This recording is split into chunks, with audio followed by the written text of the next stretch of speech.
Next നമ്മുടെ ടോപ്പിക്കാണ് double circulation. It is a circulation in which blood flows through the heart twice for completing its circuit. അതായത് blood ഹാർട്ടിൽ കൂടി 2 പ്രാവശ്യം circuit നടത്തുകയാണ്.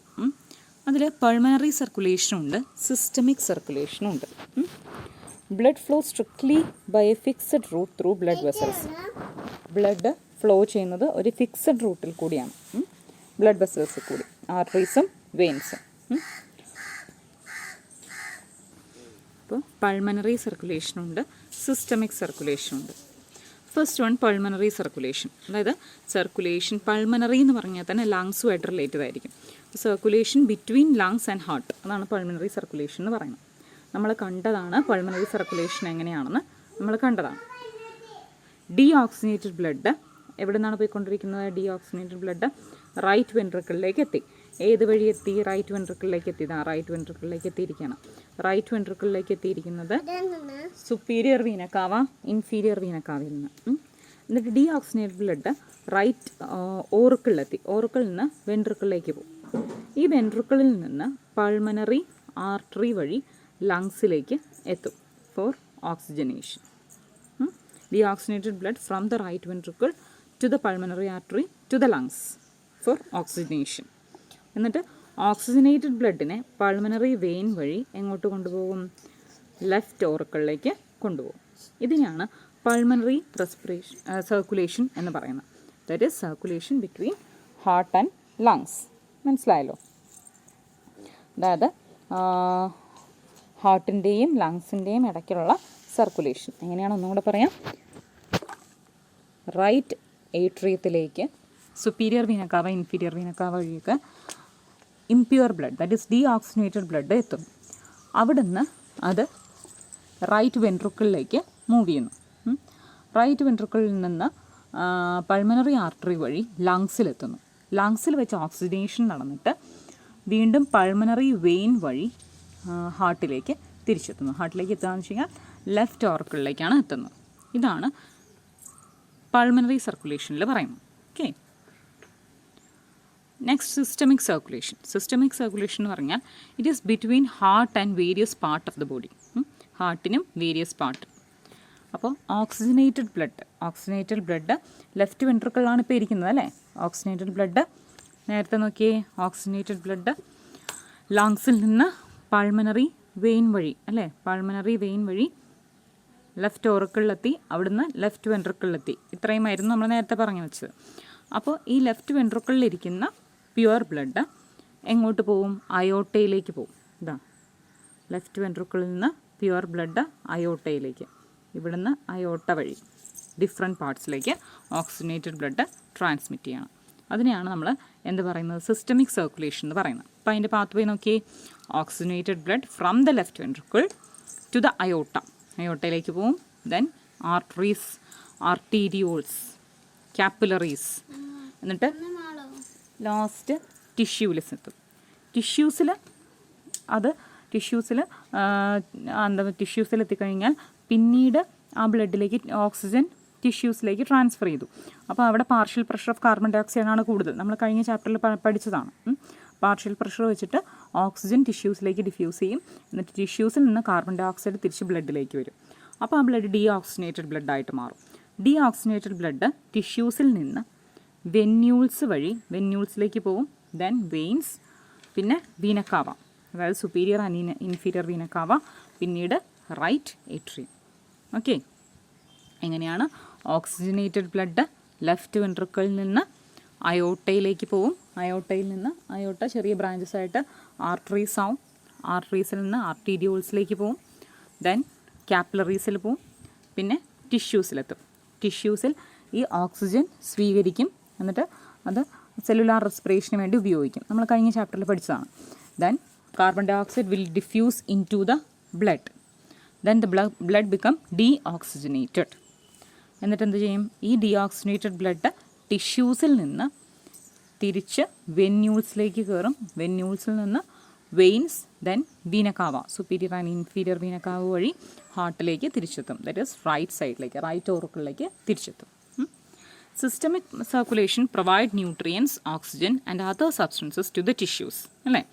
സിസ്റ്റമിക് സർക്കുലേഷൻ വഴി ഈ ഓക്സിജനേറ്റഡ് ബ്ലഡിൽ കൂടി ന്യൂട്രിയൻസും ഓക്സിജൻ വേരിയസ് ന്യൂട്രിയൻസ് ഒക്കെ വേരിയസ് സബ്സ്റ്റൻസസ് ഒക്കെ ടിഷ്യൂസിലെത്തും. അതേസമയം ടിഷ്യൂസിൽ നിന്ന് എലിമിനേഷന് വേണ്ടിയിട്ടുള്ള കാർബൺ ഡൈ ഓക്സൈഡ് അതുപോലത്തെ ഹാംഫുൾ സബ്സ്റ്റൻസ് ഒക്കെ എലിമിനേഷന് വേണ്ടിയിട്ടുള്ള സബ്സ്റ്റൻസ് ഒക്കെ ടിഷ്യൂസിൽ നിന്ന് ഡീഓക്സിനേറ്റഡ് ബ്ലഡിലേക്ക് ട്രാൻസ്ഫർ ചെയ്യും, അല്ലെങ്കിൽ ടിഷ്യൂസിൽ നിന്ന് ബ്ലഡിലേക്ക് ട്രാൻസ്ഫർ ചെയ്യും. ആ ബ്ലഡിനെയാണ് നമ്മൾ ഡീഓക്സിനേറ്റഡ് ബ്ലഡ് എന്ന് വിളിക്കുന്നത്. ഇതാണ് ഡബിൾ സർക്കുലേഷൻ എന്ന് പറയുന്നത്. അപ്പോൾ പൾമണറിയും സിസ്റ്റമിക് സർക്കുലേഷനുമാണ് ഇവിടെ കാണിച്ചിരിക്കുന്നത്. എങ്ങനെയാണെന്ന് നോക്കൂ. ഇത് ഇൻഫീരിയർ വീന കാവ, ഇത് സുപ്പീരിയർ വീന കാവ. ഇംപ്യൂർ ബ്ലഡ് ആദ്യം ഇത് നോക്കുക. ഇംപ്യൂർ ബ്ലഡ് എവിടെ എത്തി? റൈറ്റ് ഓറിക്കിളിലെത്തി. റൈറ്റ് ഓറിക്കിളിൽ നിന്ന് റൈറ്റ് വെൻട്രിക്കിളിലേക്ക് പോകും. ദെൻ റൈറ്റ് വെൻട്രിക്കിളിൽ നിന്ന് പൾമണറി ആർട്ടറി വഴി ലങ്സിലേക്ക് പോകും for oxygenation. Then from the lungs oxygenated blood എന്ത് ചെയ്യും? Reaches the through pulmonary vein it reaches the left auricle. From the left auricle, it reaches the left ventricle. And from left ventricle, through aorta. Aortയിലേക്ക് പോകും. Then through various arteries and arterioles, it reaches the various tissues. പിന്നീട് തിരിച്ച് ആ ടിഷ്യൂസിൽ oxygen സ്വീകരിക്കപ്പെടും. ടിഷ്യൂസിൽ നിന്ന് carbon dye oxide release ചെയ്യപ്പെടും. അപ്പോൾ ആ blood എന്ത് ചെയ്യും? തിരിച്ച് പിന്നെയും വെന്യൂൾസ് വഴി തിരിച്ച് ഇൻഫീരിയർ സുപ്പീരിയർ വീനക്കാവ് വഴി റൈറ്റ് ഓറിക്കിളിലെത്തും. ഈ സൈക്കിൾ ഇങ്ങനെ കണ്ടിന്യൂ ചെയ്തുകൊണ്ടിരിക്കും. This is pulmonary and systemic circulation. Pulmonary circulation എന്ന് പറയുമ്പോൾ blood flow between heart and lungs. Systemic എന്ന് പറയുമ്പോഴോ between heart and various parts of the body. Okay, ഇത് രണ്ടും കൂടി ആകുമ്പോഴാണ് കംപ്ലീറ്റ് ചെയ്യുന്നത്. അടുത്തതാണ് hepatic portal system. It is a system which includes hepatic portal vein that carries blood from the intestine to the liver before it is delivered to the systemic circulation. അതായത് ഇതാണ് portal system എന്ന് പറയുന്നത്. ഈ violet ആയിട്ട് കാണിച്ചിരിക്കുന്നത് അത് ആരുടെ ഇടയ്ക്കാണ് നോക്കൂ? ലിവറിൻ്റെയും സ്റ്റൊമക്കിൻ്റെയും ഇടയ്ക്ക്. ഇതിനെയാണ് പോർട്ടൽ വെയിൻ എന്ന് പറയുന്നത്. അതായത് ഹെപ്പാറ്റിക് പോർട്ടൽ വെയിൻ എന്ന് പറഞ്ഞാൽ it carries blood from the intestine. ഇൻറ്റസ്റ്റൈനിൽ നിന്ന് ബ്ലഡിനെ ക്യാരി ചെയ്യുന്നു, എന്നിട്ട് ലിവറിലേക്ക് ട്രാൻസ്ഫർ ചെയ്യുന്നു. ഇതാണ് ഹെപ്പാറ്റിക് പോർട്ടൽ സിസ്റ്റം. സിസ്റ്റമിക് സർക്കുലേഷനിലേക്ക് പോകുന്നതിന് മുമ്പ്. ഓക്കെ, ഇതിനെയാണ് നമ്മൾ ഹെപ്പാറ്റിക് പോർട്ടൽ സിസ്റ്റം എന്ന് പറയുന്നത്. It carries blood from the intestine to the liver before it is delivered to the systemic circulation. അത് വളരെ യുണീക്കായിട്ടുള്ള ഒരു സർക്കുലേഷനാണ്.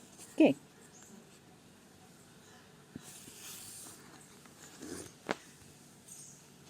ഇനി അടുത്തതാണ് കൊറോണറി സർക്കുലേഷൻ എന്ന് പറയുന്നത്. നിങ്ങളുടെ ടെക്സ്റ്റിൽ ആ ഡബിൾ സർക്കുലേഷൻ എന്നുള്ള ഭാഗത്ത് ഏറ്റവും last കൊടുത്തിട്ടുള്ളതാണ്.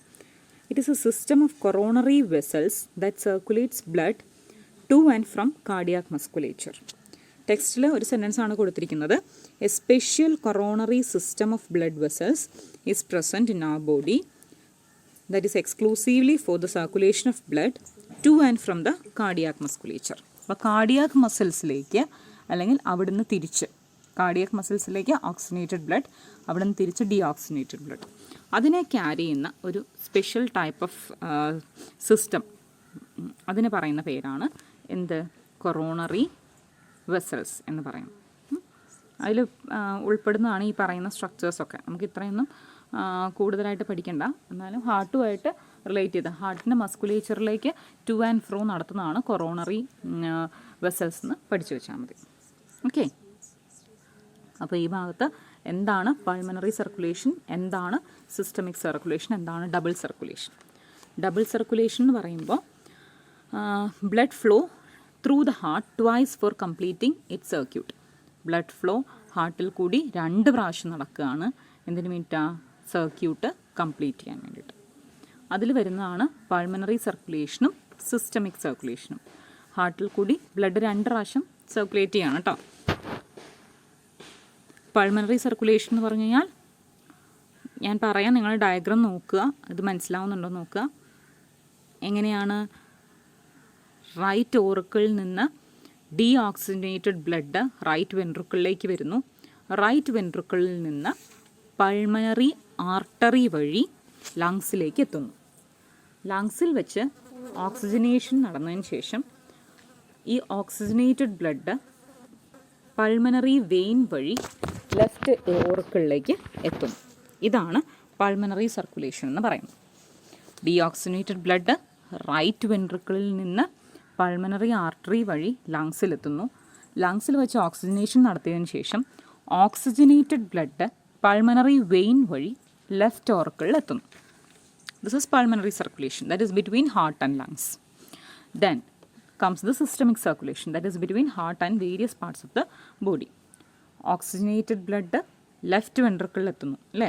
Oxygenated blood pulmonary vein വഴി ലങ്സിൽ നിന്ന് ലെഫ്റ്റ് ഓറിക്കിളിൽ എത്തി നിൽക്കുകയാണ്. ഇപ്പം ലെഫ്റ്റ് ഓറിക്കിളിൽ നിന്ന് ഓക്സിജനേറ്റഡ് ബ്ലഡ് എങ്ങോട്ട് പോകും? ലെഫ്റ്റ് വെൻട്രിക്കിളിലേക്ക് പോകും. എന്നിട്ട് from the left ventricle through aorta and through different arteries and arterioles, the oxygenated blood reaches different tissues. Capillaries ആയി ടിഷ്യൂസിലെത്തി.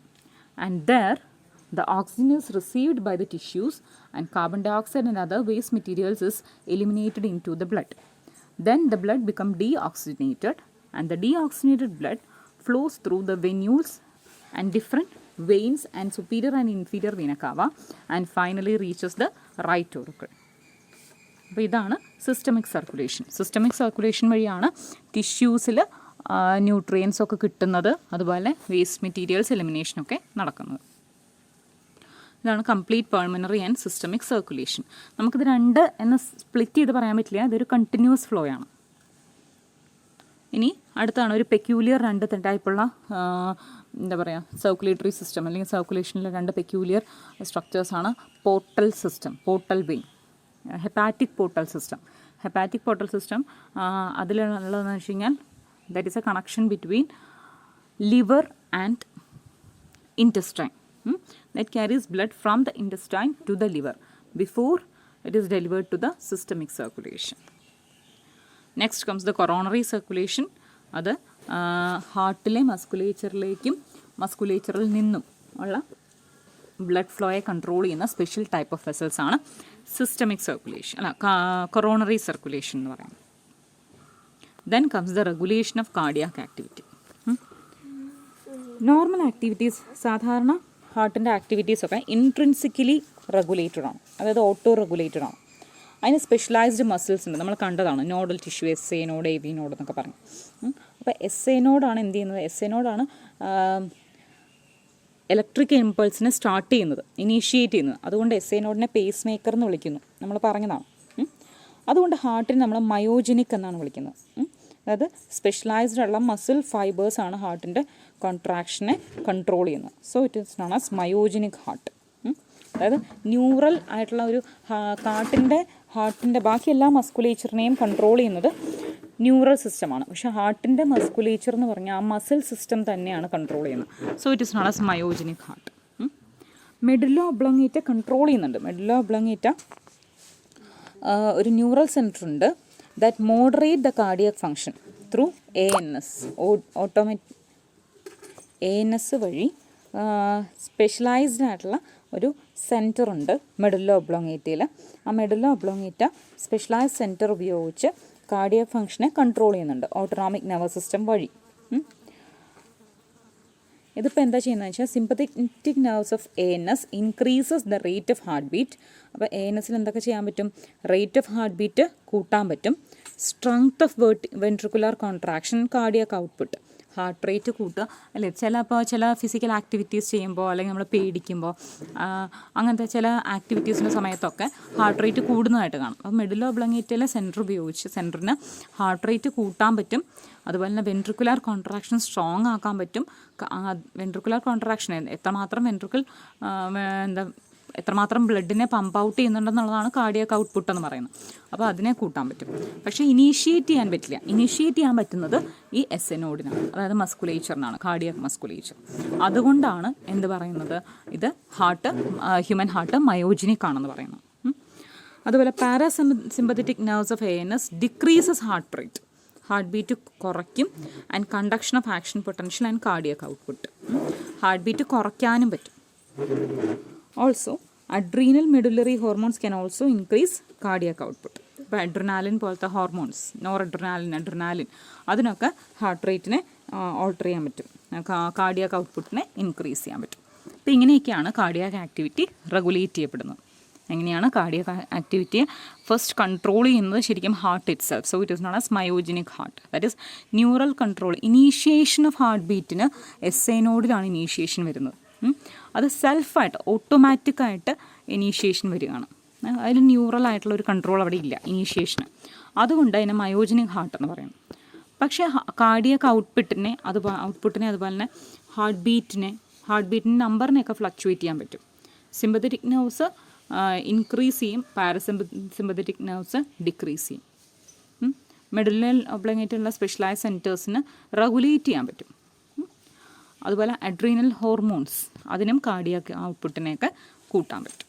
ഇതാണ് റെഗുലേഷൻ ഓഫ് കാർഡിയാക് ആക്ടിവിറ്റി എന്ന് പറയുന്നത്. ഇനി പറയുന്നതാണ് ലിംഫാറ്റിക് സിസ്റ്റം എന്ന് പറയുന്ന ഒരു പോർഷൻ. ലിംഫാറ്റിക് സിസ്റ്റത്തിൽ ലിംഫ് ഉണ്ട്, അതായത് ആ ഫ്ലോ ചെയ്യുന്ന ഫ്ലൂയിഡാണ് ലിംഫ്. അതുപോലെ അത് ഒഴുകുന്നത് lymph vessels and lymph nodes അല്ലെങ്കിൽ ലിംഫ് ഗ്ലാൻഡ് എന്ന് പറയും. As the blood passes through the capillaries in tissues, blood capillaries എന്ന് പറഞ്ഞാൽ ഫൈൻ ആയിട്ടുള്ള സിംഗിൾ ഒരൊറ്റ ലെയർ ഓഫ് എൻഡോത്തീലിയമുള്ള അത്രയും മൈന്യൂട്ട് ഫൈൻ ആയിട്ടുള്ള ത്രെഡ് ലൈക്ക് വെസൽസിന് അല്ലെങ്കിൽ ത്രെഡ് ലൈക്ക് ട്യൂബുലാർ സ്ട്രക്ചേഴ്സിനെയാണ് കാപ്പിലറീസ് എന്ന് പറയുന്നത്. അപ്പോൾ ബ്ലഡ് ഈ കാപ്പിലറീസ് കൂടി ഒഴുകുമ്പോൾ some water and soluble substance are filtered out from the plasma to the intercellular spaces to form tissue fluid. It has the same mineral distribution as that in the plasma. അതായത് ഈ blood pass ചെയ്യുമ്പോൾ നമുക്കറിയാം എൻഡോത്തീലിയത്തിൻ്റെ ആ കാപ്പിലറീസിലെ endothelium വളരെ single ലെയേർഡാണ്. അപ്പോൾ easy ആയിട്ട് Uz out ചെയ്ത് വരാൻ പറ്റും. പ്ലാസ്മയിൽ നിന്ന് കുറച്ച് വാട്ടർ അതുപോലെ തന്നെ സോല്യൂബിൾ സബ്സ്റ്റൻസൊക്കെ ഈ ഇൻറ്റർസെല്ലുലാർ സ്പേസിലേക്ക് ഊസ് ഔട്ട് ചെയ്യും. അങ്ങനെയാണ് ഇൻറ്റർസ്റ്റീഷ്യൽ ഫ്ലൂയിഡ് ഉണ്ടാവുന്നത്, ടിഷ്യൂ ഫ്ലൂയിഡ് എന്ന് പറയുന്നത്. അതിന് പ്ലാസ്മയുടെ സെയിം മിനറൽ ഡിസ്ട്രിബ്യൂഷനൊക്കെ ആയിരിക്കും. ഇനി സം ടിഷ്യൂ ഫ്ലൂയിഡ്, ഈ ടിഷ്യൂ ഫ്ലൂയിഡിലെ കുറച്ച് ടിഷ്യൂ ഫ്ലൂയിഡ് ലിംഫാറ്റിക് സിസ്റ്റത്തിലേക്ക് കടക്കും. And the tissue fluid then is called lymph. It drain back to the major veins. അത് ഒഴുകി അവസാനം വെയിനിലേക്ക് തന്നെ തിരിച്ചെത്തും.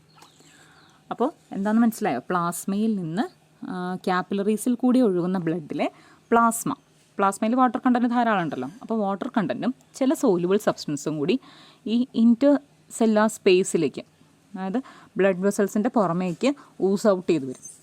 അതിന് പ്ലാസ്മയുടെ ഏകദേശം സെയിം കമ്പോസിഷനൊക്കെ ആയിരിക്കും. എന്നിട്ട് ഈ വരുന്ന ടിഷ്യൂ ഫ്ലൂയിഡ് അല്ലെങ്കിൽ ഇൻറ്റർസ്റ്റീഷ്യൽ ഫ്ലൂയിഡ് കുറച്ചൊക്കെ ലിംഫാറ്റിക് സിസ്റ്റത്തിലേക്ക് കിടക്കും. അതിനെയാണ് നമ്മൾ ലിംഫ് എന്ന് പറയുന്നത്. അതൊരു കളർലെസ് ഫ്ലൂയിഡാണ്. അതിൽ ലിംഫോസൈറ്റ്സ് ധാരാളമുണ്ട്. വൈറ്റ് ബ്ലഡ് സെൽസിൽ വരുന്ന ഗ്രൂപ്പാണ് ലിംഫോസൈറ്റ്സ്. നമ്മൾ പറഞ്ഞതാണ് B lymphocytes and T lymphocytes. ഏറ്റവും ചെറിയ ബ്ലഡ് സെല്ലാണ് ലിംഫോസൈറ്റ് എന്ന് പറയുന്നത്. കാണുന്നുണ്ടോ? ബ്ലഡ് കാപ്പിലറീസിൽ കൂടി ഒഴുകുകയാണ്. ഈ കാണുന്ന റെഡ് കളേർഡ് ആയിട്ടുള്ള വെസൽസാണ് കാപ്പിലറീസ്. കാപ്പിലറീസിൽ നിന്ന് ഇവിടെ കാപ്പിലറീസിൽ കൂടി ബ്ലഡ് ഒഴുകുകയാണ്. അപ്പോൾ എന്ത് ചെയ്യും? ഇവിടുന്ന് കുറച്ച് ഊസ് ഔട്ട് ചെയ്ത് ഇൻറ്റർസെല്ലുലാർ സ്പേസസിലേക്ക് പോകും. അങ്ങനെയാണ് ഈ പിങ്ക് കളർ, അതാണ് ഇൻറ്റർസെല്ലുലാർ സ്പേസസ്, അല്ലെങ്കിൽ അവിടുത്തെയാണ് ടിഷ്യൂ ഫ്ലൂയിഡ് എന്ന് പറയുന്നത്. ആ പിങ്ക് കളറാണ് ടിഷ്യൂ ഫ്ലൂയിഡ്. അത് കുറച്ച് ഊസ് ഔട്ട് ചെയ്ത് ഉള്ളിലേക്ക് കിടക്കും. ആ ബ്ലൂ കളർ, അതാണ് ലിംഫാറ്റിക് വെസൽസ് എന്ന് പറയുന്നത്. എന്നിട്ട് ആ ഫ്ലൂയിഡിനെ ലിംഫ് ബ്ലൂ കളർ എന്നല്ല പറയുന്നത്, നിങ്ങൾക്ക് മനസ്സിലാവാൻ വേണ്ടിയിട്ടാണ് പറയുന്നത്. ആ പെർട്ടിക്കുലർ വെസൽസിലേക്ക് കിടക്കും. ലിംഫ് ശരിക്കും കളർലെസ് ആണ്. അതിനെയാണ് ലിംഫ് എന്ന് പറയുന്നത്.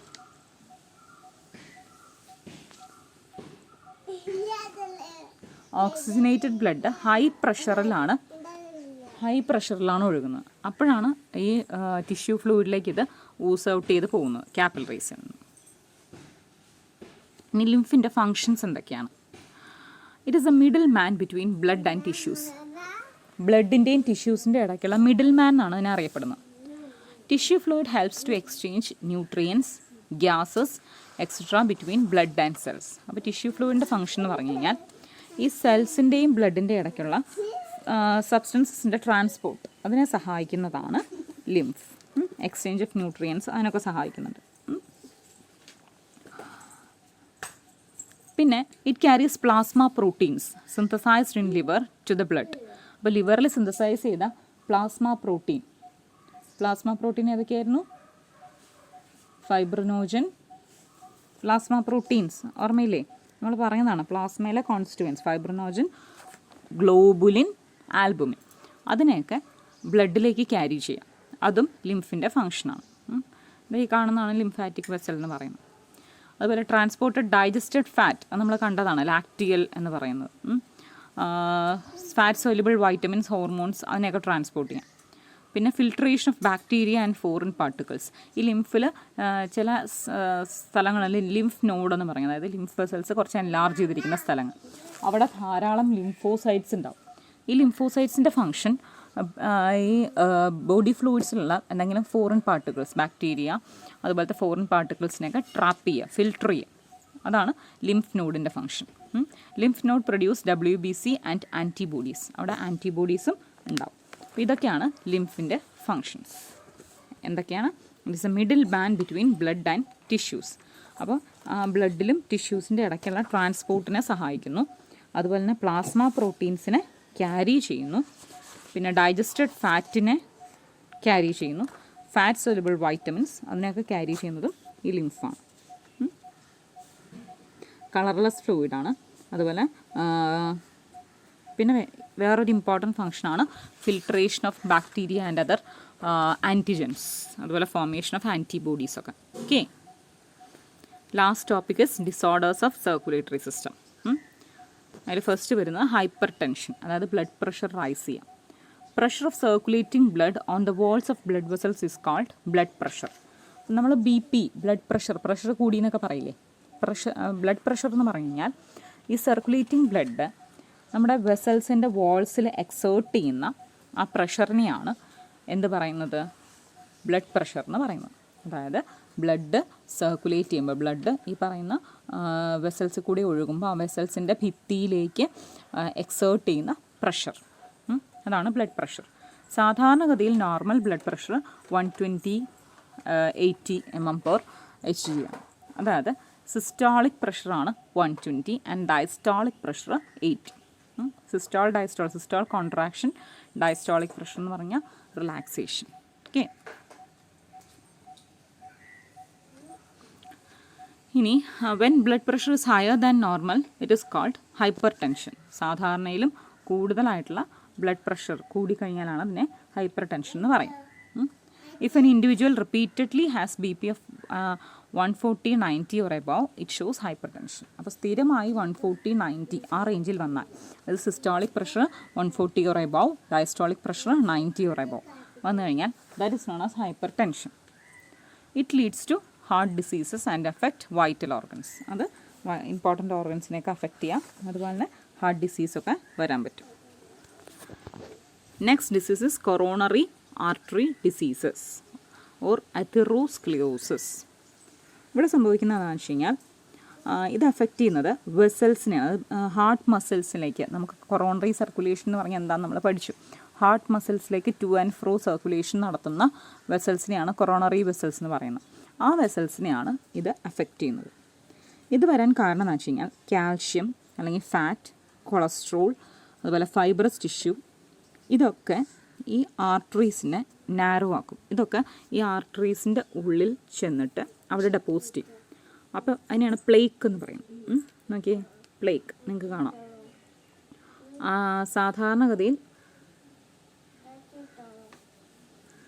സാധാരണഗതിയിൽ ല്യൂമൻ എന്ന് പറഞ്ഞ ഇതാണ്. ഇത്രയും സ്ഥലത്തുകൂടിയാണ് ബ്ലഡ് ഒഴുകുന്നത്, ഇതാണ് ല്യൂമൻ. പക്ഷേ ഇവിടെ എന്ത് സംഭവിക്കും? ഇവിടെ പകുതിയോളം സ്ഥലത്ത് പ്ലേക്ക് വന്ന് അടിഞ്ഞുകൂടുകയാണ്. പ്ലേക്ക് എന്ന് പറഞ്ഞു കഴിഞ്ഞാൽ പല കാര്യങ്ങളും ഉണ്ടാകാം. കൊളസ്ട്രോൾ അല്ലെങ്കിൽ കാൽഷ്യം, ഫാറ്റ്, ഫൈബ്രസ് ടിഷ്യൂ, ഇതൊക്കെ ഉണ്ടാകും. അപ്പോൾ എന്ത് പറ്റും? ആർട്ടറീസ് നാരോ ആവും. അപ്പോൾ അത് ബ്ലഡ് സപ്ലൈയെ അഫക്റ്റ് ചെയ്യും. അതാണ് coronary artery diseases. Next comes the angina. That is angina pectoris എന്ന് പറയും. It is A symptom of acute chest pain appears when no enough oxygen is reaching the heart muscles. Heart മസിൽസിലേക്ക് oxygen ആവശ്യത്തിന് ചെല്ലാതാകുമ്പോഴാണ് എന്തുണ്ടാകുന്നത്? Angina അല്ലെങ്കിൽ angina pectoris എന്ന് പറയുന്ന disease ഉണ്ടാകുന്നു. It occurs in men and women of any age, but it is more common among middle-aged and elderly. സാധാരണഗതിയിൽ ആർക്ക് വേണമെങ്കിലും വരാം, കൂടുതൽ വരുന്നത് മിഡിൽ ഏജ് അല്ലെങ്കിൽ അതിന് മുകളിലുള്ളവർക്കായിരിക്കും. അതിന് കാരണം എന്ന് പറഞ്ഞു കഴിഞ്ഞാൽ ബ്ലഡ് ഫ്ലോ നോർമലായിട്ട് നടക്കാത്തതുകൊണ്ടായിരിക്കും. ഇംപ്രോപ്പറായിട്ടുള്ള ബ്ലഡ് ഫ്ലോ ആണ് ആൻജൈനയ്ക്ക് കാരണം. And the last disease is heart failure, congestive heart failure. It is the inability of heart to pump blood enough to meet the needs of the body. അതായത് ആവശ്യത്തിന് ബ്ലഡിനെ pump ചെയ്യാൻ പറ്റുന്നില്ല heart. അതാണ് congestive heart failure എന്ന് പറയുന്നത്. അതിൻ്റെ ഒരു main സിംറ്റമാണ് കൺജഷൻ ഓഫ് ലങ്സ്. ലങ്സിനെയും അഫക്റ്റ് ചെയ്യുന്നു. നോർമൽ ഹാർട്ടും കൺജസ്റ്റഡ് ഹാർട്ടുമാണ് പറയുന്നത്. ഡയലേറ്റഡ് വെൻട്രിക്കിളൊക്കെ ഡയലേറ്റ് ചെയ്യും, എന്നിട്ട് റെഡ്യൂസ്ഡ് വോളിയം ഓഫ് ബ്ലഡ് മാത്രമേ അതിലൂടെ പാസ് ചെയ്യുള്ളൂ.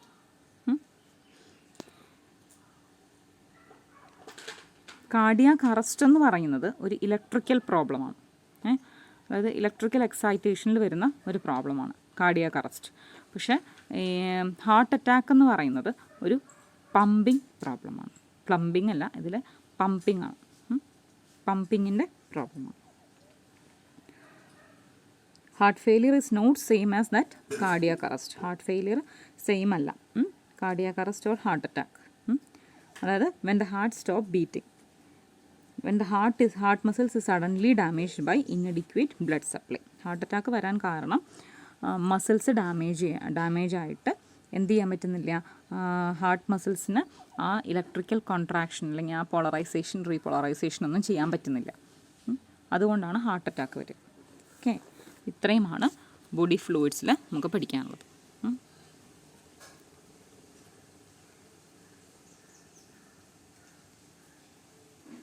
ഇപ്പോൾ പറഞ്ഞത് ലിംഫാണ്. റെഗുലേഷൻ ഓഫ് കാർഡിയാക് ആക്ടിവിറ്റി, അതിൽ മയോജനിക് ഹാർട്ടാണ്. പിന്നെ കാരണം എക്സൈറ്റേഷൻ സ്റ്റാർട്ട് ചെയ്യുന്നത് ഹാർട്ട് ഇറ്റ് സെൽഫ്, അതിൽ ന്യൂറൽ കൺട്രോൾ ഇല്ല. പക്ഷെ ന്യൂറൽ കൺട്രോൾ ഉണ്ട്. ANS അല്ലെങ്കിൽ ഓട്ടോമാറ്റിക് നെർവസ് സിസ്റ്റം കൺട്രോൾ ചെയ്യുന്നുണ്ട് ഹാർട്ട് ബീറ്റിൻ്റെ എണ്ണം, അതുപോലെ കാർഡിയക് ഔട്ട്പുട്ട്. അതൊക്കെ സിമ്പത്തറ്റിക് നെർവ്സ് ഉപയോഗിച്ച് ഇൻക്രീസ് ചെയ്യാം, പാരസിമ്പറ്റിക് ഉപയോഗിച്ച് ഡിക്രീസ് ചെയ്യാം. അല്ലെങ്കിൽ adrenal hormones, adrenal medullary hormones, adrenal മെഡുലയുടെ hormone, adrenaline noradrenaline പോലുള്ള ഹോർമോൺസും ഈ കാർഡിയക് ഔട്ട്പുട്ടിനെ ഇൻക്രീസ് ചെയ്യും. പിന്നെ ലിംഫാണ് പറഞ്ഞത്. ലിംഫ് എന്ന് പറഞ്ഞു കഴിഞ്ഞാൽ ബ്ലഡ് ക്യാപ്പിലറീസിൽ കൂടി ഒഴുകുമ്പോൾ, ആർട്ടറീസിൽ കൂടി ഒഴുകിയിട്ട് ക്യാപ്പിലറീസിലേക്ക് എത്തുമ്പോൾ ഹൈ പ്രഷറിലാണ് ഒഴുകുന്നത്. അപ്പോൾ എന്ത് ചെയ്യും, കുറച്ച് പ്ലാസ്മയും പിന്നെ ഡിസോൾഡ് ആയിട്ടുള്ള സബ്സ്റ്റൻസും ഒക്കെ ടിഷ്യൂവിലെ ഫ്ലൂയിഡിലേക്ക് ഊസ് ഔട്ട് ചെയ്ത് വരും. ടിഷ്യൂ ഫ്ലൂയിഡിൽ നിന്ന് ഇത് ലിംഫാറ്റിക് സിസ്റ്റം എന്ന് പറയുന്ന വേറൊരു സിസ്റ്റത്തിലേക്ക്, വേറെ സിസ്റ്റം ഓഫ് വെസൽസിലേക്ക് ട്രാൻസ്ഫർ ചെയ്യും. അപ്പോൾ ആ ഫ്ലൂയിഡിനെ പറയുന്ന പേരാണ് lymph. It is A colourless fluid. അതിൽ ലിംഫോസൈറ്റ്സ് ഒക്കെ ഉണ്ടാവും. അതിൻ്റെ ഫങ്ഷൻ എന്ന് പറഞ്ഞു കഴിഞ്ഞാൽ ഇതാണ് ലിംഫ് ഉണ്ടാകുന്ന പ്രോസസ്സ്.